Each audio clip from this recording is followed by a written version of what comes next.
In January, the Bowerman list, a list of a few athletes we should look out for in 2023, was released. Among them was 22-year-old Britton Wilson of Arkansas. It took only the first week of collegiate competitions for her to prove why that was the case, as she broke the NCAA indoor 600 meters record. The record of 1 minute 25.80 seconds, which was held by the now American record holder in the same event, Athing Mu, was taken down by Britton Wilson in an epic 600 meters battle with Shamir Little. At the Arkansas Invitational, Wilson, along with Little, Shafaqua Maloney, and Sanu Jallow, competed in the final heat of the women's 600 meters. After coming out of the start and remaining just behind Little for the first 200 meters, she decided to pick up the pace, covering her second 200 meters in 27.84 seconds.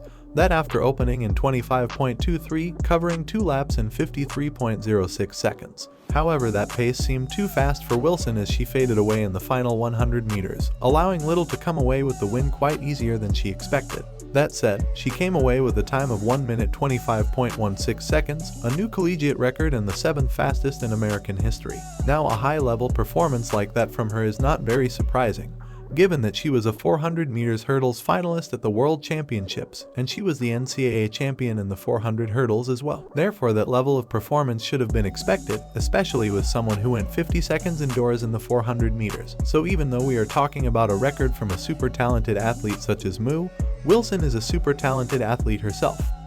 So what does this mean for Britton Wilson? Firstly, it means she has a solid foundation of work heading deeper into the indoor season, possibly upgrading from 4th at the NCAA indoors in the 400 meters to winning, and it also shows great signs as she plans to make the American national team once again for another World Championships. Most importantly, she could possibly be closer to Sydney McLaughlin's collegiate record in the 400 meters hurdles. The time of 52.75 is a full 1 second faster than Wilson's personal best of 53.75, but as the youngest woman in the top 400 meters hurdlers in American history, we can't doubt her dropping a very fast time this season outdoors.